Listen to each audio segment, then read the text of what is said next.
I'm an anti, and here's another Ex-Larrie testimonial. This was submitted to me by the Tumblr user F-ML. As always, be kind in your feedback. It's really difficult to sit down and write this, because it feels like an odyssey I went through over many years. Some of the details blur with time. Some of the details probably won't ever leave me, even though I want them to some days. Because the fact is, I'm one of those fandom elders referenced by antis when they talk about the people who usually keep fans grounded in some form of reality and tell you when you've stepped over a line. I didn't just fail in bringing my past fandom experiences to the table with 1D. I actively tried to pave over the lines of decency many, many times. I am the mother to a 15-year-old daughter, and I engaged in some of the most persistent misogynistic behavior imaginable. Things I would never condone others doing to my daughter, and things I wouldn't allow her to do to other girls. So for me, this is a story about how I was old enough to know better but lost my way, and why I didn't just leave fandom altogether when I was done being a Larrie. I came to the fandom in late 2014, when I watched the Orlando concert on TV. Wait, back this up. I became aware of 1D in 2012, when my daughter fell in love with the group when they broke America. That Christmas in 2012, I pretty much bought up everything in Claire's that had the boys' faces on it. Bedding, blankets, charms, the dolls, all the little girl merch they had.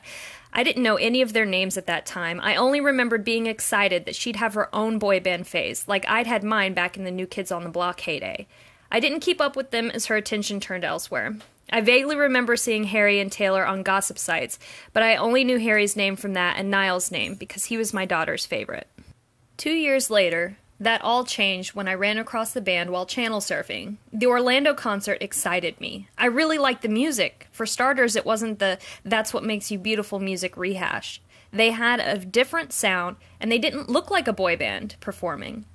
I bought the CD and was surprised to find out I liked everything on it. I googled them one day so I could learn all their names and found a link to someone's Tumblr. I don't even remember who. I'd never seen Tumblr. Through all my years of fangirling, I'd always loved visual art and fanfic. When people made man-ups or covers for epic stories or videos or screen caps, I was delighted. So finding a source that was almost entirely visual with GIFs and videos and memes and endless pictures was the best thing ever. I quickly joined, not understanding the medium, but glad to leave LiveJournal behind. And that's when I saw one of the Larrie videos. Something I just remembered writing this. I once had a conversation with a fellow fan during my Merlin years, and she had discovered this fandom for two boys in a boy band. I don't think I even knew who 1D was then. It may have been before my daughter's interest struck. But she showed me clips in slow motion of them whispering and cuddling and petting each other. I just remember listening to her go on and on and on about how they were secretly in love, and I remember asking her, "Okay, but you don't really believe this is real, right?" "I don't see it." And she stopped talking to me soon after that. That would be my first brush with Larry Stylinson, though I had no idea who they even were back then. But here I was, years later, thinking Melissa was right. Holy shit, there's two gay kids in a boy band who are secretly in love. I started reblogging and making occasional posts and started making friends with some of the little Larries, and then a mid-level Larrie who I wound up being very good friends with. We clicked from the get-go. Everyone around me was convinced that the boys wanted to be out and that contracts in the industry were keeping them suppressed. I ate it all up. I love underdogs, and I'm a big supporter of LGBTQIA rights, and they were beautiful. The music was gorgeous. I believed every piece of evidence I was shown in Big Larrie posts. I remember the heady rush of the flight to Australia and the opening of Otra, and all of the heartbreak when Zayn left in the spring. I was vaguely aware of things like the video of Louis and Zayn and the drug use, but most of that was just explained away with a hand wave of evil management/Simon. I was always made to feel that I didn't know what hard times were by the more experienced Larries who had been around for the bullshit tweets and Harry's long line of women he was linked to. At every turn, Harry and Louis were presented as victims. I, like many of the older Larries I knew, objectively knew that Harry and Louis were gorgeous young men, but we mostly felt a protective maternal instinct towards them. We were told and felt that we were here to unconditionally love and support Harry and Louis. All of the band, really, except Zayn. We were supposed to hold him in contempt, or at least keep our sympathies quiet. But especially Harry and Louis, who were suffering the most. There was also a big contingent of Larries that were convinced the Azovs were going to rescue the band. People called Irving Grandpa and talked about how he was going to destroy Simon Cowell and take the band to new heights. There was always a master plan. Louis and Harry would come out, the band would be gay supportive icons, and a big storm was coming for antis. Of course, nothing ever came of any of this, and as time went on, fans began to wonder why all these predictions weren't coming true. People, including my best friend whom I dragged into this fandom with me, tried to explain what they knew of contracts and how binding they could be. Most of the big Larries didn't want to hear it, unless it specifically paved a way for one of their never-fulfilled prophecies to still hold true. In fact, if you said something that contradicted anything they insisted was true, you were indirected and bullied/mocked for it. You didn't understand. You didn't know things that they knew about the boys' lives. It was like some secret club that had all the answers, and they were only shared with the highest echelon of fans, and you just had to take their word for it on the true things, because most importantly, you didn't know the real Harry and Louis. Questioning the happy ending, or even just the turns taken along the way, was discouraged at every level. The stalker behavior baffled me from the beginning. I didn't understand how people could mock the fans who were forever having pictures made with the guys out and about, then share that information and use it while talking about how disgusting it was. I know of a big who tracks their flyer miles. One stalks their business dealings. One stalks some of the family members around a major city. Another one collects info on everyone she talks to and uses it to threaten to expose their online identity in real life, should she ever decide to wreck a life. You quickly learn that the bigs have dirt on each other, which is why when a big leaves, it's usually just deactivating and disappearing, or beginning to blog about other subjects. It's a nasty spider web of behavior, and all of these Tumblr big Larries claim to be above the fray of the Instagram and Twitter Larries who spam post the guys' social media. They're not above it at all. They're just more sinister about it. This all lends to the atmosphere of don't step out of line, keep blogging, try to make it as fun as you can, and never call anyone out, only indirect at your own risk. As time went on, it got harder and harder to make it look like the fun rush it was at first discovery. And then Freddie came. The shock of real, physical proof that Louis Tomlinson had not only had sex with someone else, one of the major things you were always supposed to believe and defend was that Harry and Louis had been true to each other throughout everything since they were kids, but with a female someone else, a nobody, a girl from a club. Louis Tomlinson had a baby mama. It was like a bomb dropped, and immediately the bigs worked on the story to try and pick it apart. You know all of the proof given for why Brianna was never pregnant. They are the stuff of legend in this fandom. The day we had the announcement of Freddie's birth, I laid on my couch and was miserable. When the pictures dropped, I watched everyone picking apart the Photoshop evidence and reblogged because yes, this had to be true. Anything but what we were seeing had to be true. It didn't matter how far-fetched it seemed. Somehow this baby's existence made anything fair game. It was like all of the gloves came off. People who had been fairly quiet about Brianna before became hideous about her now, me included. I was one of the first people to suggest she'd had major facial work done. I was one of the moms who yelled about bodies after giving birth. I was reblogging doll posts, hating on Ashley for existing, etc. The birth certificate gave me pause, but again, there were Larries to explain how you can have your name removed from one easily, so I didn't think about the parts like, how'd they get the doctors to sign off on that? I just stomped the accelerator whenever something made me think of breaking. Then Louis started getting papped on his visits with Freddie. At first I thought, he's being made to do this, oh god, how hideous. Then, as they went on and he was clearly meeting fans and was aware of the paparazzi presence, a strange thing started to happen. I got angry at Louis himself. It was clear to me that he was getting his name out there in the public eye, almost like he was holding a place for himself and building name recognition. That got me angry because I thought, here he is, pushing around a doll at an outdoor mall for pap pictures like he's a D-lister or something. See, I was still convinced there was a doll, but it was starting to make me angry that Louis would use a gimmick like that and make his supportive fans feel sick from watching it play out. Then Freddie cried on camera. At that point, I was livid. It was a real baby. He had a real baby out in the rain so Paps could take a picture and video of it and prove it wasn't a doll. The baby was an actor, of course. It couldn't be his child that he's trying to get in out of the stroller while making sure the paparazzi keep their distance. That obviously couldn't be true, so it had to be some innocent kid crying without being comforted while cameras rolled. My outrage at Louis being an insensitive asshole spilled over into my group chat. Most Larries are in group chats. It's where you talk about the things you won't discuss on your Tumblr, like doubts or theories or disagreements with theories or shock at some big's behavior. And one of my friends insisted that even if it was a real baby, it was a baby whose parents hired it out for a job and Louis shouldn't be obligated to comfort it.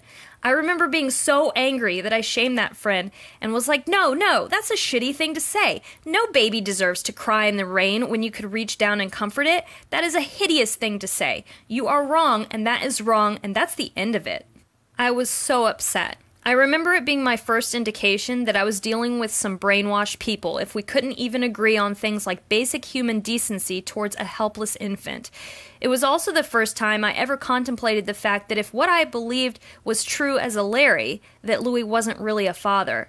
And what I was seeing was also true, that Louis would use a hired baby and create a scheme to give him name recognition, then my faves were not who I thought they were. That was the first crack in the foundation. I eventually got over my anger at Louis because he was a victim, remember? Victim, victim, victim. See him going on vacations with the beard he hates? Victim. See him having to do pap walks down to the hour weekly?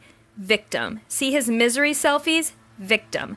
Everything was geared towards the victimization of Louis Tomlinson. Never Harry as much as Louis, because Harry had the Azoffs, of course. The Azoffs that people were beginning to doubt had anything to do with 1D itself, but that was still quiet, mostly in chat rooms. As possible clauses in contracts began to pass the feasible time limits determined by legal and business Larries, and new management and contracts were announced, it became clear that the temporary hiatus was not what we had believed it would be. Another lie that I wholeheartedly swallowed when it was announced.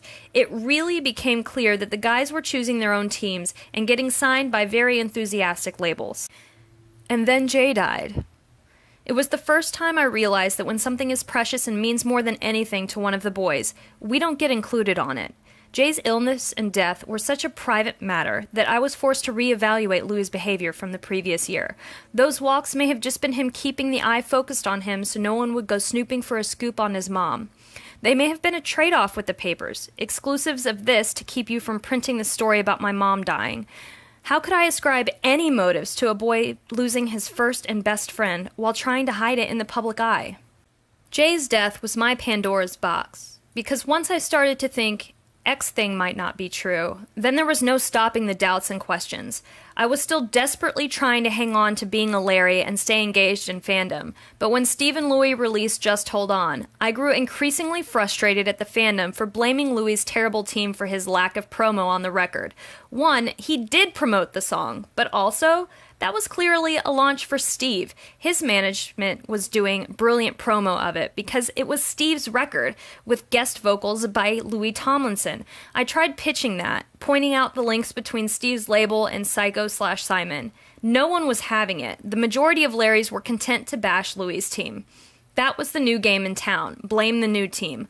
Only it was the same old game as before, just with new players. Now that my mind had opened up, I had the perspective to step back and look at things without blinders on. I had a long conversation one night with my best friend about it all. We'd been through many fandoms together and seen how they all go. The similarities with the Larrie fandom was starting to play out just like the birth and decline of our TV fandoms inevitably did. Season 1. Oh my god, the newest, shiniest thing! Look how gay and wonderful!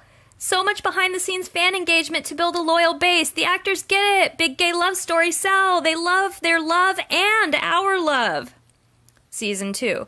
Oh my god, it's getting even better. They are meant to be. It's practically canon. This is an OTP for the ages. Season 3. Oh god, their love survives anything. I am in this fandom for life. Season 4. What is happening? Why are the characters being written like this? Why is there a new love interest? You spent 3 seasons showing us how OTP the stars are, and now there's a love interest? I don't like this storyline. I don't like any of these storylines. Please bring back my show. Season 5.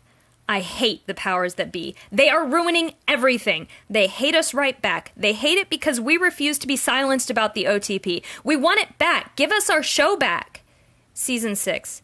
Fuck this. Where's the fanfic? I'm completely abandoning all canon. I don't care who they're dating on the show. I will live right here in fanfic where things still make sense in that universe. OTP forever. This is exactly how 1D Larrie engagement has played out. Only the characters are real. actual people living their lives, and all this conspiracy theory nonsense Larries create is just one giant fan fiction to get their OTP to be together. This isn't usually a problem when your source content is a show or a book or a movie, but when your source content is actual real people, you're in dangerous territory. But there is no acknowledgement that this is actually the case, that they're writing fanfic as they go with Louis and Harry's lives. Because Larrys are angry, sad, lonely people, and they want something to believe in. They want to believe in love, a young love that withstands all the trials it faces, that can be cheered on by devoted followers and believers, and that will eventually vanquish the foe. That villain changes with every season, but there must always be a villain who is victimizing the guys, most especially Louis. They keep writing the story, trying to correct for all the wrongs, and insisting that it will all work out in the end. This absolute failure to accept reality is why I don't correct anyone calling the Larry fandom a cult. It is a cult. There are rights. There are beliefs you are indoctrinated with and are never to question. There is expected behavior from participants. You are abused if you voice dissent. You are cut off when you leave either by them or because you realize you have to cut the entire thing out of your life or you can't free yourself. There are charismatic leaders, abusive leaders, the bleeding heart devotees. You are brought back into line when you step out or you are punished. There is no such thing as too much devotion or investment to the belief. All bad behaviors can be excused by belief, and the people who don't believe are the enemies. That's all cultish behavior, and it's all Larry behavior. By calling it out as such, we expose them. But don't think you'll ever eradicate the Larrys. Belief can't be killed. It's not based in logic or rationality. It's based in emotion and delusion, and those are two things that are difficult to reason with. I know, because I was in it. I felt it. I wrestled with logic and reality, and finally one day I decided to just reevaluate everything, starting with Eleanor, who Jay obviously loved and included in her family events. What if Louis really loved her? What if she was responsible for the way he slowly came back to looking healthy and less haunted after his mother's death? What if Freddie really was his son? What if he was hounded by paparazzi as a rare tabloid butterfly, the boy bander with the baby? All of this re-evaluating was going on at the same time Harry's solo launch occurred, and an embittered Louis segment of Larry's went on the attack about Harry's team. The same people they had deified and said would be the saviors were now being disparaged at every turn for not doing Harry's promo right. That was so ludicrous in the face of obvious facts of how the promo was rolling out that I went into slash and burn mode. If I saw one thing reblogged or original content on your blog shading Harry or his team, I unfollowed. The outright nasty ones, I blocked. Eventually, I blocked the same friend I had from group chat, who I had disagreed so vehemently with when Freddie was crying in the stroller. We had previously agreed not to discuss Louis or Harry or Larry in group chat. You can imagine how that made conversation wither up. We were no longer on the same page at all. In fact, I had gotten to the point of such outrage and disgust at Larry's that I viewed them as no better than Trump voters, no better than those Westboro Baptist assholes who protest and torment innocent people because of their twisted beliefs. I wanted nothing more to do with any of it. I went to Mags first because I remembered when she'd been run out of fandom for accepting that Freddie was Louis' son from birth. I asked her where did the nomads like us go, when we weren't an anti and we weren't a Larry. We chatted for a while, and she was so kind, and at that same time, I began to feel so much shame for my behavior and past in the fandom. I debated leaving fandom altogether, but damn it, I wanted to see their solo careers flourish. I wanted to watch them continue to grow up and find their way. I eventually started following Harry's, because I had decimated my dash with all of the Larry unfollows and blocks. Also, it was during the solo Harry heyday, and I didn't want to miss a moment of that. From those Harrys, I saw anti-posts reblogged. I saw posts about the cult behavior. I saw posts explaining away things we were taught to believe as Larrys. I saw people assuring others that life is better when you get out of there. So I approached a couple of antis in private message, knowing full well I had probably called them something hideous at some point in the past. I knew my name was likely on the problematic Larry list. But even with my same fandom handle, even knowing my past, these women talked to me. They asked about my story. They listened to my venting. They gave me a safe space to find my own way and figure out what I really believed about everything. They have been kind and supportive, and it has been so much better being a fan outside of Larry. I know that I and other former Larrys can't find words to express how hard it is, emotionally, to be a fan under that belief system. You dread pictures. You dread appearances. You dread interviews. You dread social media posts. You are constantly looking for the villain who is out to crush your fan engagement and ruin your fave financially and professionally. You are in a constant anxious state. I used to wake up at 4 a.m. so I could see if Babygate had ended on TMZ while I was sleeping. I used to dread 5 p.m. because the UK tabloids would be printing their morning editions, and we might get an article about a girlfriend or new pictures of Freddie. The sadness and emptiness I felt when I was disappointed by a new development in the stunts was one of the most unhealthy periods of my life emotionally. I am 44 years old, and I was engaging in rampant misogyny and wouldn't even use a baby's name so I could try and dehumanize the people involved. This is why I kept my fandom name. It's like a scarlet letter. I want people to know who I was and what I did so they will know that they can escape it and turn over a new leaf. I want to remind myself how easy it was to get caught up in mob mentality and to engage in online behaviors that I would punish my daughter for taking part in. To anyone wavering or angry or frustrated by what you're feeling as a Larrie right now, know that you are a better person than Larrie fandom has turned you into. Know that you can have a life where you're happy for developments in Harry and Louis' lives. Know that antis are not the hideous people you've been taught they are. They're actually the ones trying to stop the madness and open your minds. In closing, I used this experience as a teaching moment for my daughter. I showed her how you can love an idea so much sometimes that you lose your humanity in trying to uphold the belief. Given these times we live in, that's a lesson that is far bigger than any fandom. Teaching her to be a better woman than I was is a small way I can make up for how horrible I was about Eleanor, Brianna, and Danielle. I try to celebrate Freddie's life as much as possible to make up for how hideous I was about him for so long.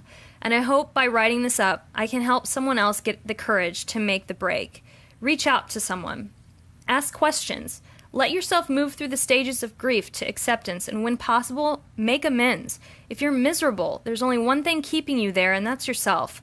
Let go and move on. Enjoy the music that brought you here to begin with, and let go of hating strangers. It's better on the outside. It's me again. If you're questioning Larrie, F-ML is someone you can talk to who's been there. She can help you. Don't hesitate to reach out. Thank you for listening.